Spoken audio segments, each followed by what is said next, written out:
प्रणाम आपको अपने सफ़रनामा के तौर पर। हम आपको पूरे आपको बिहार विधानसभा के रिव्यू और सर्वे करने के आपको ख्याल के द्वारा ग्राउंड लेवल की बात की गई तो लोगों को बताया गया कि एक निर्दलीय आपके युवा नेता जो आपको बनियापुर में आज से नहीं कई वर्षों से पहले से इस क्षेत्र में सबसे पहले उन्होंने कलम कागज़ और सबसे लेकर के बच्चों पर उन्होंने दिल पे छा गए। उसके बाद इन्होंने बड़े बुजुर्गों को सम्मान करते हुए इस युवक में लोगों ने बताया कि इतनी आपको जो इनके काम करने का तरीका है, जो सामाजिक सेवाएं जो प्राय आपको बड़े नेता नहीं करते हैं, ऐसा लोगों को बताया कि ये जो लड़का जो नए युवक आपको करेंगे, ऐसे युवक प्रति आपको हमारा चैनल ने को तलाशना शुरू किया। तलाशते तलाशते हम आपको बनियापुर क्षेत्र में पहुँचे हैं। देख सकते हैं जहाँ ये बैठे इनका छोटा सा कार्यालय है और बगल में हमारे वो आपके नेताजी में हैं। हम अपने चंद आपका नेताजी ही अपना परिचय आप जैसे लोगों को देंगे। नेताजी आप अपने बहुत कम शब्दों में बताएंगे आपका नाम, आप किस पार्टी से कहां से क्या लड़ेंगे, आप बताया जाए। सबसे पहले लोक स्मार्ट चैनल आपको मैं दिल से धन्यवाद देता हूं कि आप अपना बहुमूल्य समय निकाल कर और जो ज़मीनी लेवल की चीज़ है उसको दिखाने के लिए यहाँ पे आए, इसके लिए मैं आपको धन्यवाद। मेरा नाम सुमित कुमार गुप्ता और मैं 115 बनियापुर विधानसभा क्षेत्र से चुनाव लड़ूंगा। चलिए आप चुनाव लड़ेंगे, लेकिन सभी आपको पॉलिटिशियन होते हैं, आपको सभी बड़े बड़े पार्टियों में जाना चाहते हैं, पैसा इकट्ठा करते हैं, करोड़ों को सुनते हैं कि चंदा भी दिया जाता है आपको। सब चाहेगा राजद से लड़ें, लालू जी के नाम पे जीत जाए, नीतीश जी के नाम पे जीत जाए, कांग्रेस के नाम पे जीत जाए। तो आप इतने बड़े होड़ में जहां आपको नेताओं की जो फेस वैल्यू बॉडी लैंग्वेज भी चलता ही है, तो आपको इस परिस्थिति में आपने निर्दलीय से लड़ने का ये साहस, अंदर से पराक्रम या अंदर से इसको आप कह सकते हैं, आपको ये अंदर से जो आपकी वेदना कह सकते हैं, आपको ये चीज़ कहाँ से आपको अचानक है कि इस आपको बड़े कंजेस्टेड जगह में आप अकेले योद्धा की तरह से आप अकेले चल पड़े। आखिर ये आपको किसने किसके आपके द्वारा आपके ज्ञान सूत्र से आप समाजी सेवा में कूद पड़े आप? देखिए सर, हम बहुत दिन से देखते आ रहे हैं कि यहाँ पे बड़े बड़े पार्टी आती है, बड़े बड़े नेता आते हैं, लेकिन आज भी गरीब की स्थिति वही है, नौजवान की स्थिति वही है, महिला के सम्मान की स्थिति वही है और इन सब चीज़ों पे कोई फोकस नहीं किया है, ना इस पे कोई काम किया है। तो मेरे खुद के अंदर ये लगा कि आखिर कौन आएगा भाई कि मतलब कि इन मासूम जनता को इनका सम्मान, इनका अधिकार और इनको विकास देने में अपना गति प्रदान करेगा। आखिर कौन आएगा? किसी को तो शुरुआत करना पड़ेगा। तो वही शुरुआत हम किए कि क्यों ना हम ये शुरुआत करें कि हम इनका आवाज़ बन के उस सदन में जाए और इनका विकास करें और इनके लिए मैं अपने आप को समर्पित करूं। इसी के लिए मैं इस क्षेत्र में आया हूं और जनता अब जान गई है अच्छी तरह से कि वो बड़े बड़े पार्टी की चक्कर में नहीं पड़ेगी, क्योंकि इसके पहले अधिकांश बड़े बड़े पार्टी के साथ वो रही है और उसका रिजल्ट भी वो देख चुकी है। तो अब वैसा नहीं चलने वाला है सर। अब वो चलेगा जो जनता के बीच में, नौजवान के बीच में, समाज के बीच में अपने आप को समर्पित करेगा, वही चलेगा। अच्छा, मान लीजिएगा आप जैसे कि नॉमिनेशन के पहले आम आदमी भी हमने लोगों के द्वारा पूछा गया, सबके द्वारा बताया गया कि आप विधानसभा से निर्दलीय में आप चुनाव लड़ें। इस बीच में कोई अगर बड़े दल का, राजद का नेताजी, चाहे आपको जदयू, बड़ी पार्टी की अगर पॉलिटिशियन आपको कॉल करे पटना में आइए और हमारे पार्टी का सदस्यता लीजिए, हमारे सिंबल पर चुनाव लड़िए, तो उस परिस्थिति में आप क्या करेंगे? देखिए सर, अधिकांश कोई भी जैसे बड़े बड़े पार्टी का आप नाम ले रहे हैं, आखिर बड़े बड़े पार्टी हमको किस लिए बुलाएगी? इसलिए वो भी बुलाएगी ना कि यहाँ की जनता जनार्दन जितने भी साथीगण हैं हमारे साथ हैं। तो हम तो किसी भी पार्टी में जाएंगे या किसी के साथ भी हम मिलेंगे तो हमारा तो पहला मुद्दा यही रहेगा कि यहाँ की जनता की, यहाँ की नौजवानों की, यहाँ की बुजुर्गों की, यहाँ की छात्र छात्राएं की, यहाँ की महिला की जो मुद्दा होगा और उस मुद्दा में उनसे बात होगा और उस बात से हमको खुद अनुभव होगा कि हाँ वो सच में अंदर से उनके अंदर भी फीलिंग है, वो हमारे साथ कदम से कदम मिलाकर चलेंगे, तभी हम खुद जाएंगे। नहीं तो हम ऐसे नहीं जाएंगे कि हाँ वो टिकट दे रहे हैं और बस हम लड़ जाए। मेन मुद्दा है यहाँ की क्षेत्र की विकास और हमको महसूस होगा कि सच में ये पार्टी इस पे उतरेगी। और सच में हमारे साथ कदम से कदम मिलाकर चलेगी और यहाँ की जनता जनार्दन का विकास होगा, तभी हम उसके साथ मिलेंगे, अन्यथा हम नहीं मिलेंगे सर। इस तरह का आपको एडवांस, आपको चुनाव के पहले सभी पार्टियां कहती हैं कि आइए, कांग्रेस का भी आपको मैनिफेस्टो होगा,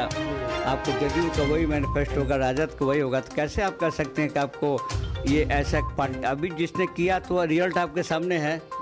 आपने रिजल्ट देखकर तब आपने एक अर्थ लगाया कि हम निर्दलीय में आपको फाइट करेंगे, आप उतरे आपको। तो इस परिस्थिति में अगर सपोज आपके बिहार में, तो मैंने देखा कि यहाँ जातीयता गणना में की जाती है, लोग क्लासिफिकेशन में लोग करते हैं कि आपको कौन पिछड़ी जाति है, कौन दलित, क्या वगैरह, जो कि नहीं होना चाहिए। आपको चुनाव में तो जातिगत होना नहीं चाहिए। लेकिन दुख इस बात का है कि हमारा आपके लोक स्मार्ट चैनल का अपने तरफ से आपको हम कमेंट पास करते हैं आपको कि बिहार राज्य में हम आपको जब जब मैंने भ्रमण किया, हर जगह हर बड़े पॉलिटिशियन से बात करते हैं आपको, यहाँ तक कि बड़े चैनलों से बात करते हैं आपको, या आपको जो प्रिंट मीडिया वालों से बात करते हैं। हम दुख इस बात का है कि आपको मतदान होने के पहले इस तरह के जो जातियों का वर्गीकरण करके जो आप दिखाते हैं कि आपके इस क्षेत्र में इतने आपको जनरल जातियां हैं, इतने आपको पिछड़े हैं, मेरे ख्याल से हम इससे सहमत नहीं हैं। आपको अगर इस तरह से अगर दिखाया जाता है, अगर चुनाव के पहले, निश्चित तौर पर जो हम भी पार्ट ऑफ द मीडिया है, जो कि नहीं दिखाना चाहिए, पहले टटोलना चाहिए कि जो पॉलिटिशियन जो आपके जो खड़े क्षेत्र में ये होने वाले हैं, जो जिस दल के हैं, उनका रुझान और उनका मत कहाँ है। आपको इस तरह से आपको हमारा अपील रहेगा आपको सभी बड़े चैनलों से, बड़े प्रिंट मीडिया से, कि don't give the listing of the caste right या classification of the society really, माने कि it is my the personal opinion to all. Just हमारा आप नेक्स्ट क्वेश्चन है कि क्या आप जो मैंने अभी कहा कि क्लासिफिकेशन ऑफ जो कास्ट लाइन कि हमारे जातियाँ में इतनी संख्या है, आप भी इस बात से सहमत हैं क्या? नहीं सर, और जो आप बोल रहे हैं ये बिल्कुल सही है और अधिकांश मीडिया ये दिखाती भी है। तो पहले के दौर में 2015 के पहले के दौर में ये सब डार्क करके ये लोगों के बीच में जाता था कि नहीं जी हम इससे हैं तो हमारा संख्या इतना है। ऐसा बात नहीं है। अब तमाम पूरे बिहार वासी ये समझ रहे हैं, जिस प्रकार वो धक्का खा रहे हैं अदर स्टेट में, वो समझ रहे हैं कि नहीं अब जाति से मतलब नहीं है, वो समझ रहे हैं। और वो खुद इस बार वो निर्णय लिए हैं कि नहीं, जो हम लोगों के बीच में हम लोगों के उत्थान के बारे में सोचेगा, उत्थान के बारे में बात करेगा और हम लोगों को जो स्टेज है जो निचला स्तर पे उसको ग्रोथ करने में जो कदम से कदम मिलाकर चलेगा, हम उनके साथी हैं, चाहे कितना ही मीडिया क्यों ना दिखाए, लेकिन वो लोग इस गुमराह में पड़ने वाले नहीं। चलिए नेक्स्ट क्वेश्चन आप बताइए कि अगर आप विधायक हो जाते हैं तो आपको पहली प्राथमिकता क्या होगी? सिर्फ एक लाइन में 1-2 करके बताएंगे आप, 1 मिनट में टॉप 1 टॉप 2। देखिए, पहली प्राथमिकता रोजगार, शिक्षा, स्वास्थ्य, और दूसरी जो बहियारा चिौड़ा है वहाँ पे एक इंडस्ट्री की व्यवस्था, जिससे कम से कम 5 से 10 हज़ार नौजवानों को रोजगार मिले और खुद वहाँ पे एक मार्केट बने और ग्रोथ हो कि पूरा बिहार में ये मैसेज जाए और हर एक क्षेत्र में इंडस्ट्री की व्यवस्था हो, जिससे हम खुद दूसरे स्टेट के लोगों को रोजगार दें। चलिए बहुत बेहतरीन, हम आपको बताते चलते आपको विभाग